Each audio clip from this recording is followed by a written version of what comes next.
Hello, and welcome to Conversations to Understand Our World, interviews with Dr. Anthony Rizzi. I'm John Paul Ochoa, an Associate Humanities member with the Institute for Advanced Physics. Dr. Rizzi is the director for the Institute for Advanced Physics, which is bringing home all of our thinking to the basic things we see right in front of our face. We start with what we know through the senses, and that's the physical world. So therefore, physics, the study of the physical world, is the starting point for all of our knowledge. With this simple starting point, Dr. Rizzi will bring us back to our senses and then lead us to profound insights into all aspects of our world and beyond. We are used to thinking of physics as an equational kind of thing, and that's what it's been reduced to. But there is a simple way of understanding physics. And Dr. Rizzi, a world-renowned physicist, has this fundamental understanding, giving him deep insights. He will relay to you those startling insights and take you into the depths of our world to places that nobody else can. This week, our topic is Covid-19. What's true, what's not, and what is the pandemic doing to us and our culture? Permanent damage? I think Fletcher's ready to begin the interview. Take it away, Fletcher. Dr. Rizzi, the first thing I wanted to bring up is, I talk to different kinds of people, and some people act like the whole virus is just some big hoax, and it's all this made-up thing, and then other people are acting like we need to be locked down for the next 2 or 3 years or something. So what do we make about all of this? Is this serious? Yeah, that's really true. I mean, it depends on who you listen to and what you like and what people you hang around, what you end up thinking, and it's not a good situation. It's an unobjective situation where you're not grounding yourself in something that makes any sense. So the question that you asked is a good question. Is this real? Is it real, and how bad is it? So it's definitely is real. There's no question about that. And how bad is it? It's pretty bad. I mean, this is 5 times more deadly than the flu. And it's something that our bodies, no man has ever encountered this virus before, so nobody has any natural immunity to it, and it can just go unchecked through the population. It also seems to have, we don't know a lot about it, and that's part of the problem, but it also seems to have the ability to come back after 3 months or something, and so your immunity the immunity you get from getting it, I should say, might not be very long. But the main thing is that hopefully it's much longer than that. We'll find out. But in the time being, we have to go based on what we think we know. And it's just very contagious. And probably the worst thing about the virus that makes it so subtle is, unlike the plague of the Black Plague, you get it, you probably die. And that stops the virus with that death. In this case, you get the thing, and you might walk around and be fine. And in fact, it's very strange because younger people, it doesn't hardly affect at all. So they can walk around and carry the virus. Have some virus. Anybody want some virus? You get some virus, and you didn't get any yet. And nobody will notice because they have asymptomatic. It's up to 50% of people are completely asymptomatic, and they're mostly young, healthy people that can walk around and distribute the virus in the most easy way. So, it's dangerous in lots of different subtle ways. And another way is that we've managed to do some containment so it doesn't look as bad. And there's always a tendency to not, what you can't see isn't there. So to think, okay, it can't get me. And right. But then it's exacerbated by the fact that there are people that are going to extremes and trying to totally shut down people's lives, which is not anything you could ever do. And so that makes it, okay, well, if that's what you have to do, I don't care. So all these things, make it more serious rather than less, because it's complicated. It's not simple. And that's the big message, that we're trying to bring to people, is we really have to take ownership of our own lives and make our own decisions and see the meaning that's out there and grab the truth.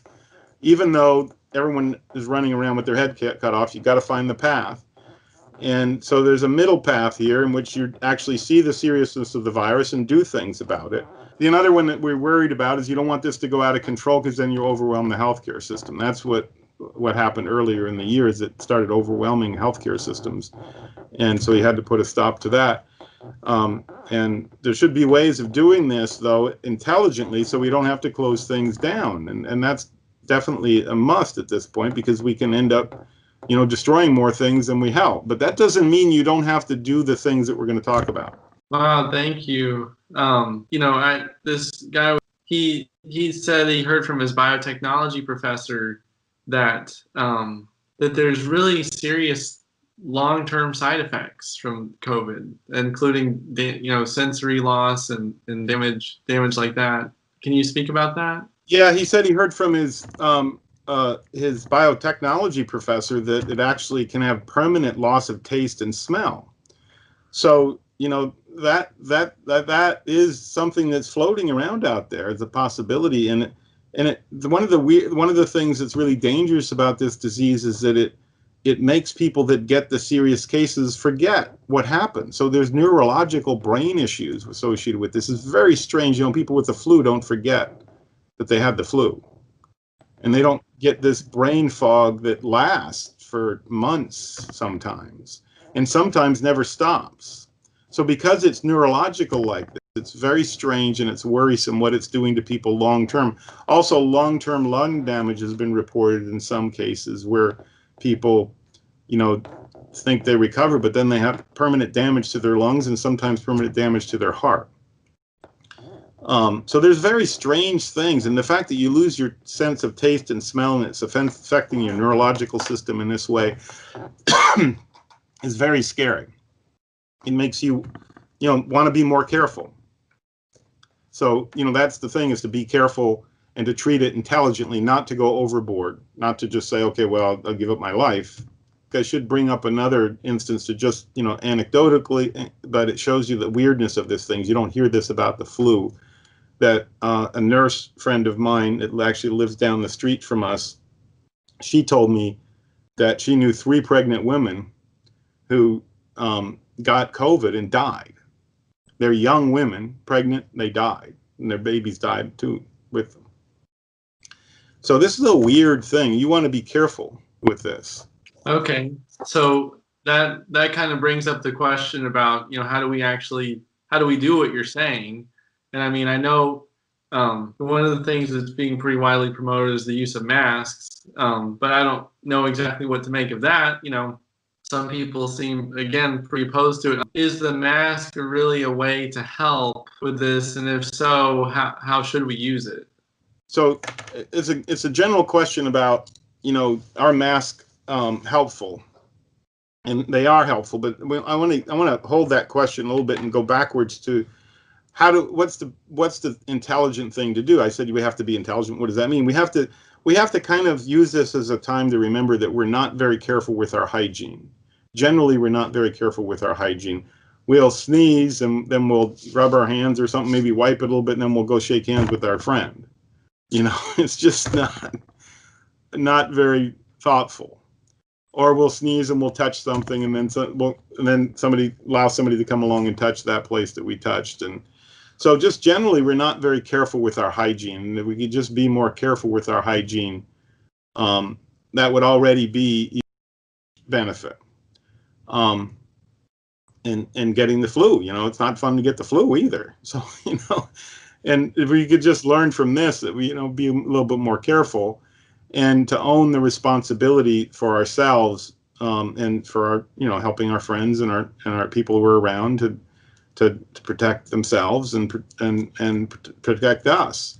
We'll help push away the impulse to let authority come in and draconically close all life. If we and so we don't want to have a reason for that. But even excuses could cause that to fall down upon us. So, and so that's the first line of defense. Another thing in that same vein is coughing into the air, sneezing into the air, without blocking your mouth. Is spreads droplets, and we know one thing we think we know about the virus is that it spreads by droplets from your mouth. And it can go into your eyes or it can go into your nose and mouth. And the worst place is probably your nose. So you don't want to breathe these things in. So to protect other people, you want to not be coughing in the air. And if you are in a place where there's lots of coughing and stuff, you should leave. In fact, that's not a good place to hang out. But if you come into a place where it's like a room in a hotel where you've never been, you don't know that the maid hasn't been coughing in there, sneezed or something 10 minutes ago. And these particles can stay in the air for hours. So you want to spray some kind of antibacterial Lysol or something, antiviral, in the air to kill all these things. And just remember, a closed room, the air just sits there and it circulates. It may circulate to be trapped, or it may just circulate in a corner, but you can't depend on the virus just disappearing. And then, of course, surfaces, but surfaces seem to be less of a problem, but still it's, be careful. And social distancing, so that if those droplets float around, they can be moved away. If you're outside talking to someone, you don't have to have a mask on then to be distant from that person and talk. And especially if the sun's out, the ultraviolet rays kill viruses. Takes some little bit of time, but if you have the distance, there's enough time. And the wind and the air is not all stifled like it is indoors. So these are things that really the public health officials have not been clearly telling people. There's a list of things, and I'll go through them at the end if you want to nail them in a list, to say, this is what we need to be watched out for. But it's a thoughtful thing to think about. It spreads mostly by droplets. Where do those droplets come from? Where do they go? How do they stop them from getting into me? How do I stop them from getting into the people around me? That's really the question that you have to keep asking yourself. And they can land on the surfaces. They land on surfaces, and then you have to get them off your hands. So washing your hands after you've been places where, like when you go to the grocery store, come back and immediately wash your hands or Perel your hands as soon as you think you have a chance to. But, don't Perel them every 10 seconds. After you finish handling a bunch of things and you think you're going to have a lull zone where you might touch your face or something, or you might touch something else uncontaminated, Perel yourself. And you have to do it, like with washing your hands, that, it's like 20 seconds or 30 seconds of washing your hands. It's much better to use soap and water if you can, but Perel or any kind of, alcohol-based germ killer will work. So to answer your mask question, of course, it's pointless to masks. The big thing to remember about masks, put a big sign up somewhere until you get it, is that they don't help you. They help other people. They mostly don't help you. They help other people. As you can imagine, you have this mask on your face, and you put the mask on your face, and you have to hook it on your face like this, and then when you cough, stuff gets blocked. And the mask, it's like on a cotton mask, like let's use a napkin instead. Like a cotton mask, it has certain size holes, like 5 micron holes. Well, the virus is only a tenth of a micron. So it can easily go through that 5 micron hole. But the nub is that the virus doesn't float around by itself. It decays pretty quickly, apparently, if it's by itself. But in droplets, it stays around. And the droplets can be much, much bigger. So when you wear that mask and you make a sneeze, or even when you talk, speech is a big thing. When I'm talking, all kinds of droplets are coming out of my mouth. The mask blocks those big droplets. Without the mask, the big droplets come out, and this is the physics end of it. The biologists that talk about this, and certainly the medical people, don't know much physics. It's sad to say. It's our fault as physicists that we haven't gotten that part of the education well, but it's the whole point that we don't have this grounded thinking in the first physics that's in the kids' introduction to physics, the in peoples, that they don't know this. But the point is that the drops get blocked by the 5 micron holes, the larger drops. They get dropped. What would happen to them otherwise is they'd start floating in the air, and they would start falling because they're pretty heavy. And then they will. But the amazing thing is they will evaporate pretty quickly. So before they reach the ground, they will evaporate to a smaller point in which the droplet doesn't go away, but it's sort of immune from evaporation for a while, and they can float around then for hours. And that thing can get through the mask. And so the masks don't help you very much. Because if somebody else doesn't have a mask on and those particles evaporate and they float around, they go right through your mask. Now, of course, having something to block rather than nothing is somewhat helpful. The problem is if you wear the mask very long, you accumulate these things and they're sitting in the mask and they come out eventually. So masks are really, wearing a mask is good. You got to make sure it's tight against your face and against your nose. Don't wear it like this. That's pointless. And don't wear it like, like just over your nose. That's even worse. But, you certainly don't want to do this. Hey, how's it going? Because that's exactly when you expel all the stuff. And if you watch the hearings, on the confirmation, Supreme Court confirmation, they did it exactly backwards. The people that weren't talking had their masks on. The people that were talking didn't.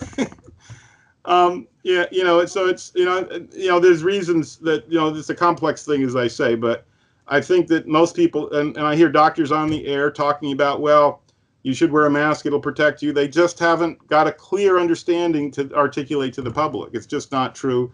But there are varying things, like when you're talking to someone, sometimes they can't understand you. So you might have to rig it so you have to talk and have the distance and have other ways of helping to ensure. You never can be 100%, but helping ensure that those droplets are not going to go out and infect somebody.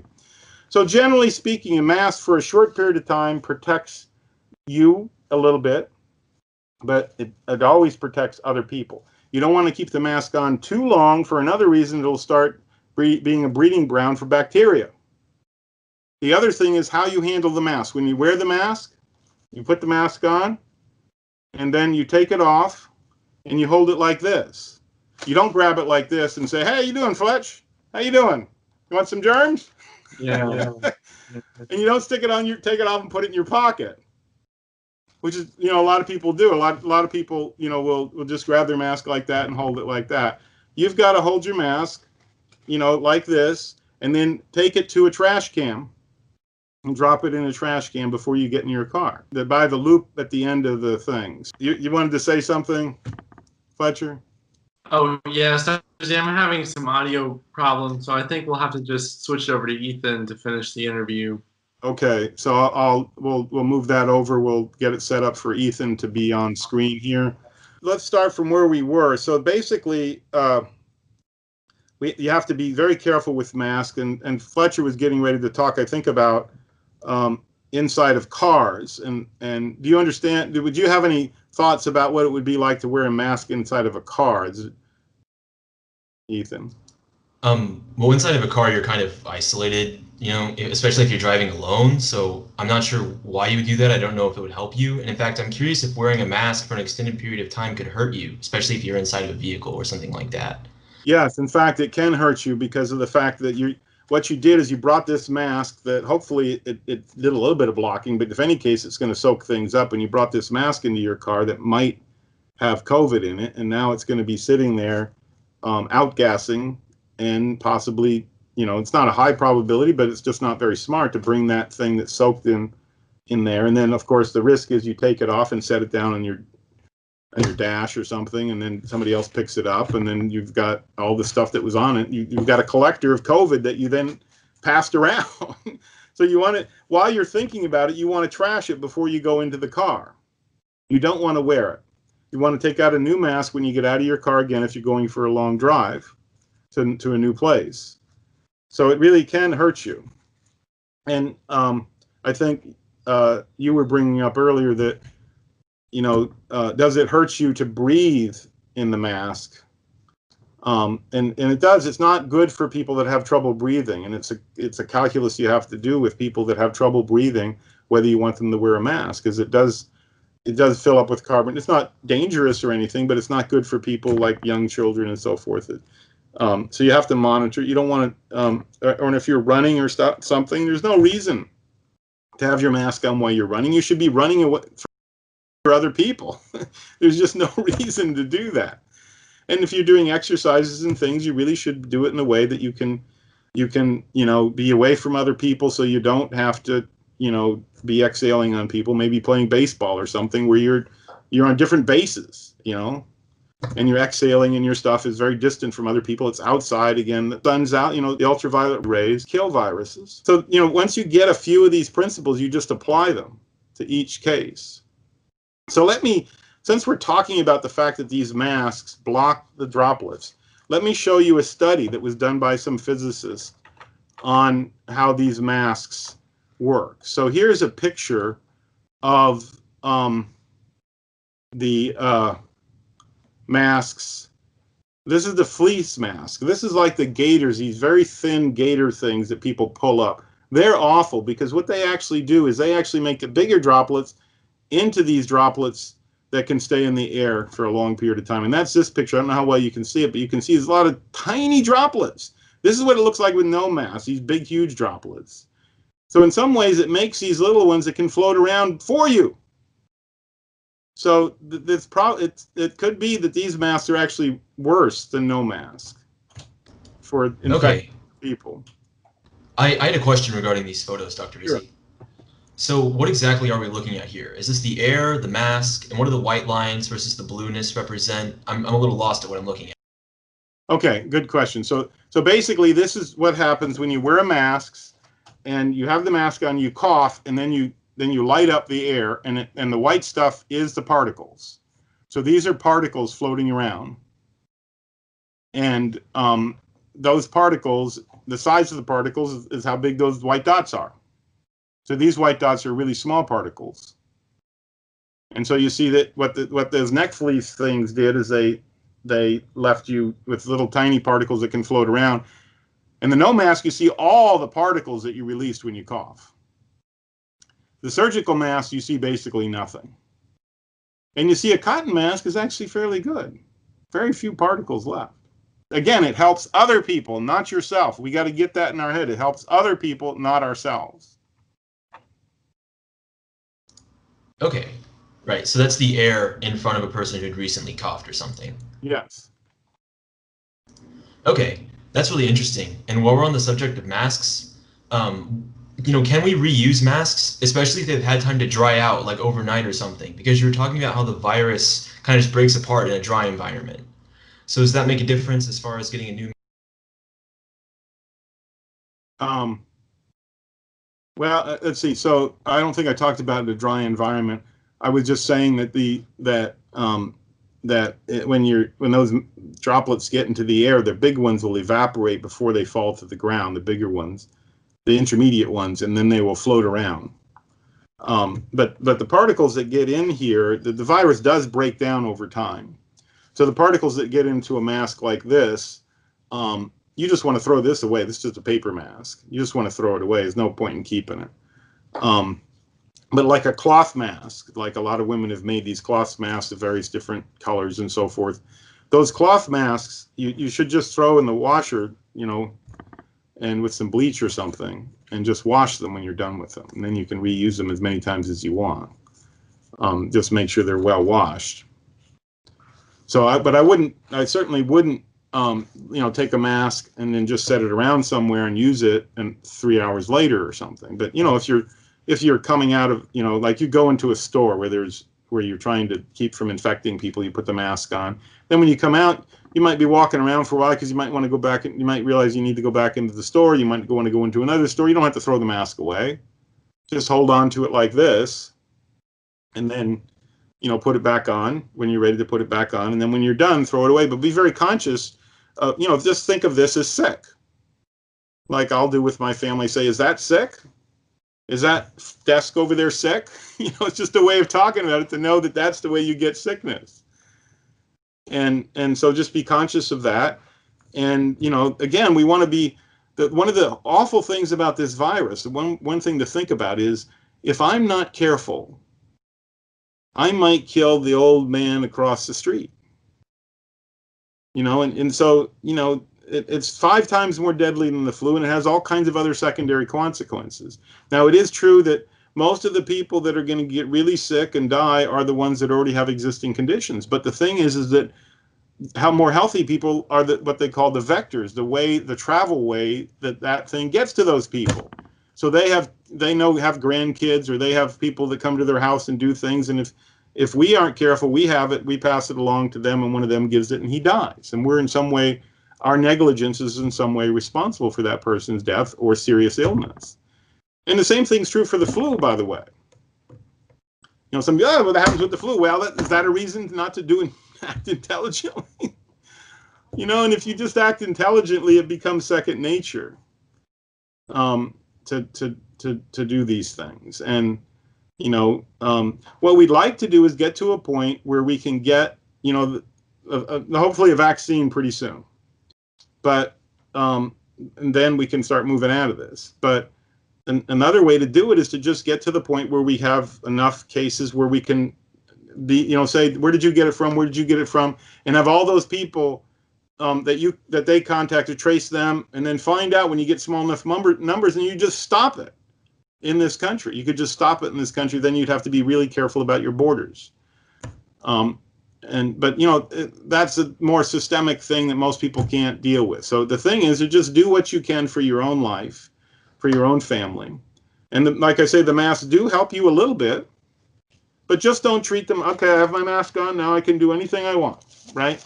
That's where the problem comes in. And I got my super shield on, you can cough, sneeze, do anything you want. You know, it's not the way it works. So again, get the principles and act on them. And it all goes back to, you know, getting that first physics principles that we talk about in the kids' introduction to physics and beyond, and then using them to understand the physical world around you. And then you get practice thinking in a principled way, and you start seeing these things, and they're very obvious once you hear them. But again, it's the fault of the way that the thing has been presented, that there hasn't been a clear presentation of how to use these things, you know, and what they're for, what they're not for. Why did they say not to use masks initially? Well, initially, they didn't say it, but they should have. There was a reason. I don't know what their reason is, but there was a reason, and that is that initially, you know, people were buying all the surgical masks, and the healthcare people who had the higher risk, they were not available to them. But they could have came out and said, here's a cloth mask you can make, and they could have done these studies, but biologists and medical people don't think like that. They think in terms of large sample studies of whole populations instead of just, well, if the vehicle is droplets, how do we stop the droplets? How does that work? And so it took a while before physicists started doing these kind of experiments like I just showed. And, you know, you can physically talk about how the thing gets from here to there. You were talking about a vaccine there for a second, and you know, hopefully one will be out soon. But in light of this, you know, since they've been talking about people who've been working on a vaccine for a little bit, should we be worried about getting vaccinated, especially if the vaccine might be rushed? Are there any like harmful things that could come from that? Yeah, that's a really good question.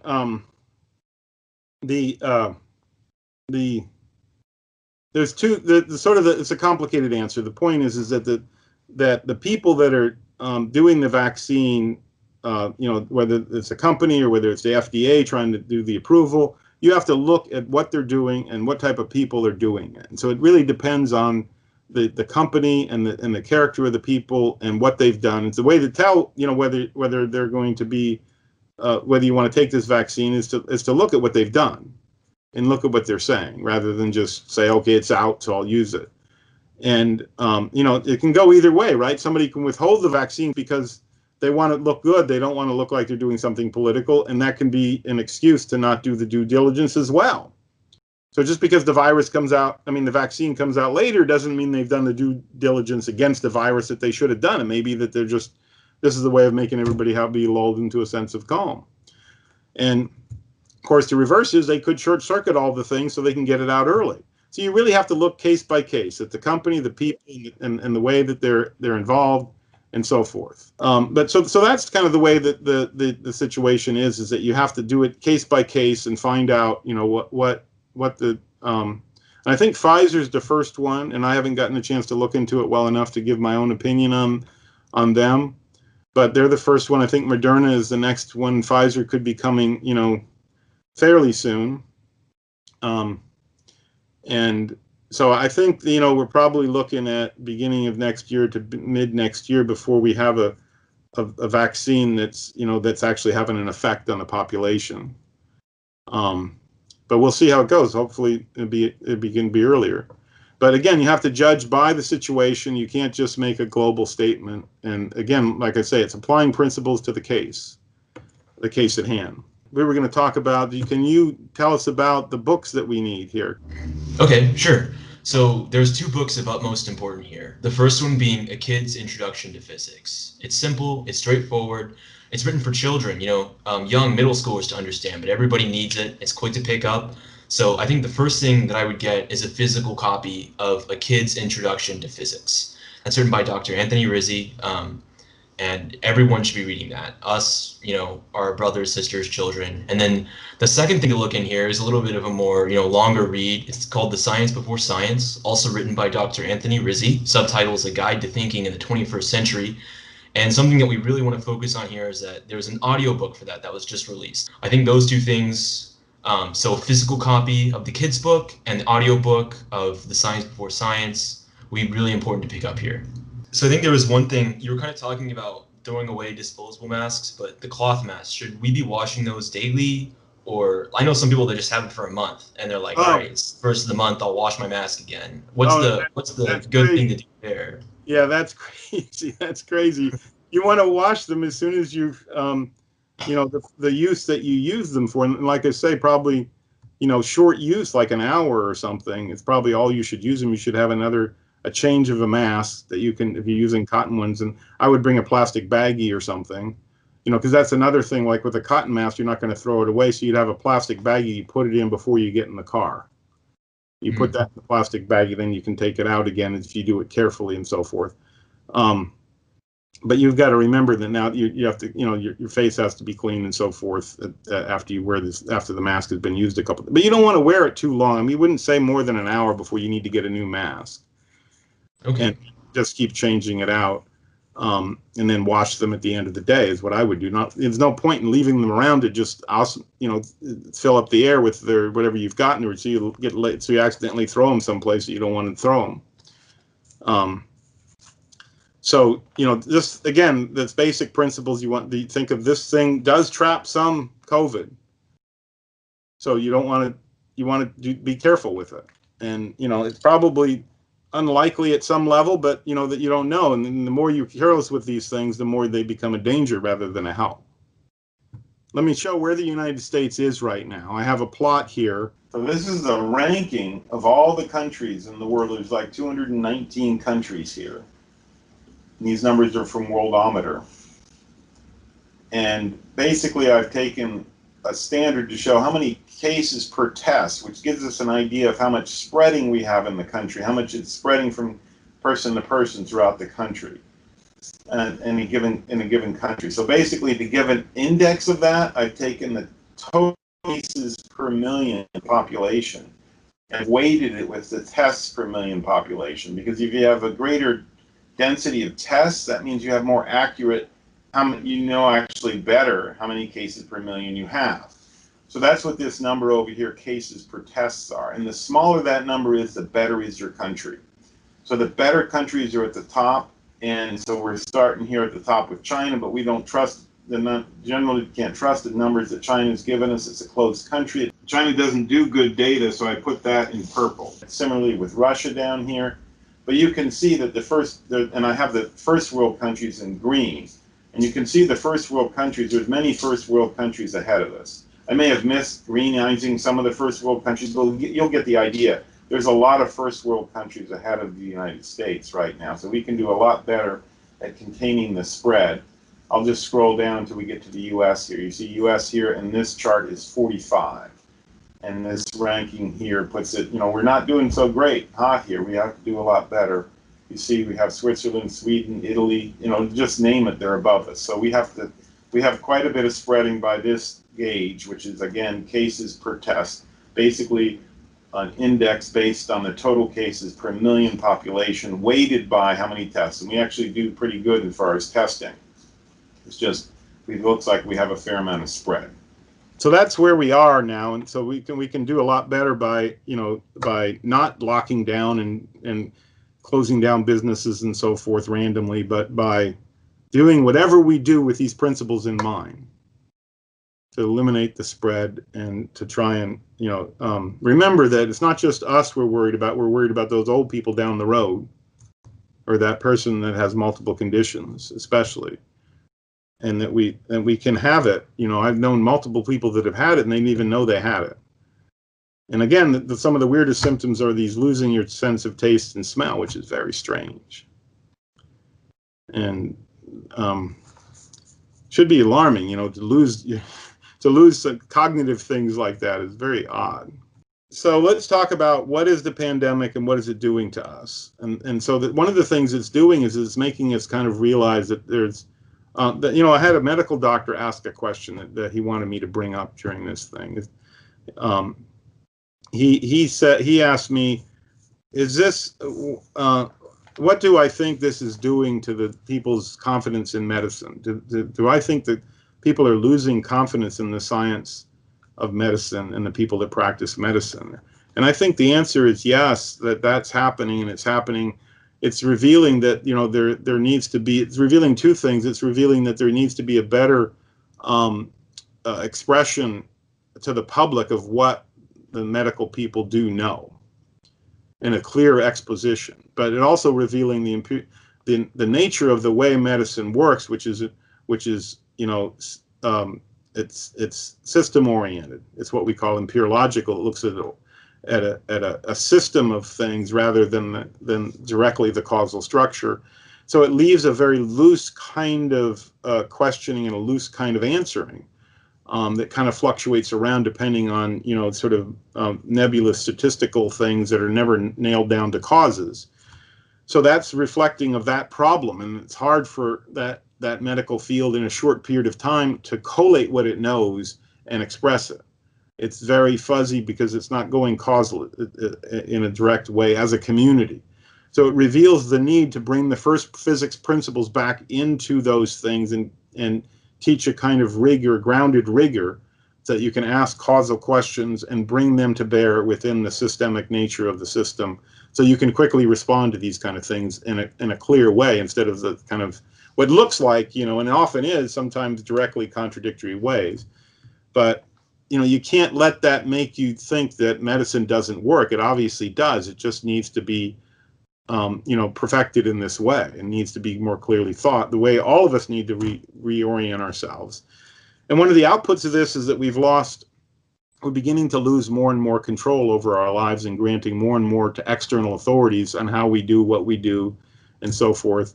And that's the scary thing. Are we going to be moving towards a sort of new normal like we did after the September 11th bombings, where now everybody accepts a naked body scan before they get in the plane? And most people don't even think of that fact, that when they go on a plane, they're getting a naked body scan of themselves stored in a computer. And that's the price of what? I mean, there's very little benefit to this that couldn't be had in much more effectively in other ways. But we don't even think about it. We just allow ourselves to be naked body scanned, and because it's done by a computer, we don't think about it. And that kind of exterior control has now become part of America, where nobody says, "Well, isn't that awful? I have to go get naked body scanned before I go see my Aunt Tilly." It's nuts. And so that kind of thing can happen much worse after something like this, where we get normalized to having our privacy, having our lives, and our own ability to choose freedoms taken away from us in the name of a nebulous thing. And the best way to push back against that, of course, is to say it, but more importantly, to show to ourselves that we can live a principled lives, and we don't need somebody else to tell us what to do. As long as we behave in a way that creates havoc, then it gives an excuse and even a reason for somebody to come in and say, wait, let's stop this havoc. So that's a real danger the pandemic is gradually creating, is that that people are starting to talk like we have a new normal, that we always have to wear masks. And that's just not healthy to be accepting that, but you're sort of forced into it if you don't live in a way that you can be self-responsible. So we have to kind of call on ourselves to go, and that's what we say, to come back to the material, read the material, learn how to think in this kind of principled, grounded way, and then apply the things we talked about. And I'll just summarize, like I said I would. The COVID is serious, and we want to do at least what we do for the flu, even though we don't do it for the flu, and that is keep good hygiene, wash, 20, 30 seconds after we've done something that's going to seriously contaminate us. Wear masks to protect other people. The masks protect other people, not so much yourself, though it does protect you a little bit. And remember, if you're outside, social distancing, inside, social distancing helps because it takes a while. The particles are the vehicle by which you get them. So if you can keep the particles away, if you wear glasses, it's actually good. It helps. But the main thing is to keep the output from coming out. And so you use things like spray, Clorox wipes to wipe surfaces, and and just keep mindful and do it in a sensible way. It's a common sense thing. When you're outside, remember that's a totally different thing. You can be much more. You don't have to wear a mask if you're standing not right on top of the person and you're not spitting at them. Talk in a way that maybe a little bit off to the right or something. And just be careful not to go like we do sometimes. You don't want to do something. Speech is the way the particle comes out most of the time. If you're singing, don't sing in a circle. Sing straight forward so that the projection will not be right into somebody's face. Basic things of those principles, and treat the masks in the way that I've said, that they collect stuff, and remember they have to be handled in that way. And again, one of the biggest things to remember that nobody ever says, you have to get really push into our minds, this helps other people more than it helps us. It's for other people. Your friends all wearing this protects you. You walk into a place without a mask on, everybody else is protecting you, and you're not protecting them. So we keep a few of those principles in mind. That's kind of a short summary of them. Then you can remember the and start learning how to think in that principled way, and applying it, make it practical, because you live your life. You still do stuff. You just do it in this thoughtful way. Oh, Dr. Rizzi, that was really great. Thank you so much for talking to us and teaching us about coronavirus. It's, these first principles you've highlighted of coronavirus, I think, are really important for us to keep in mind as we go forward here, thinking about the disease, acting in contaminated areas for our own good, the good of our neighbors.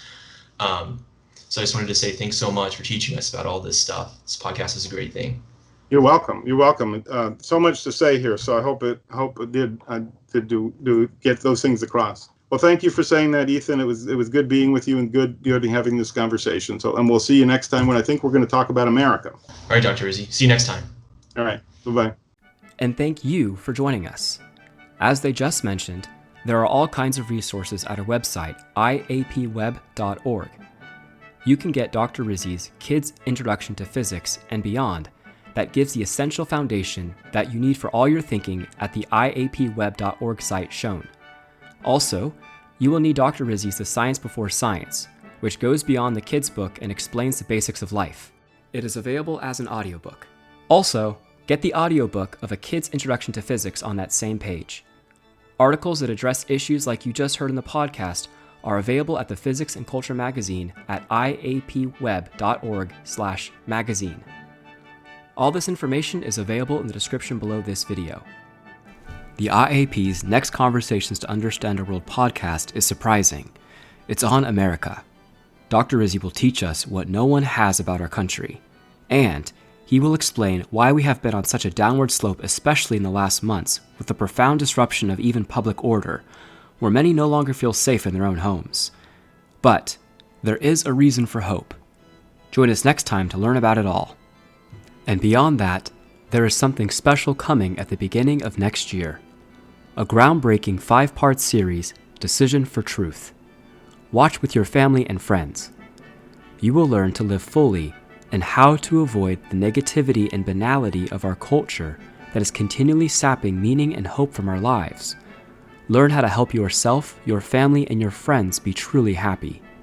Don't miss Decision for Truth. Check back here for the release date and sign up to be in the loop on the latest happenings at the Institute for Advanced Physics.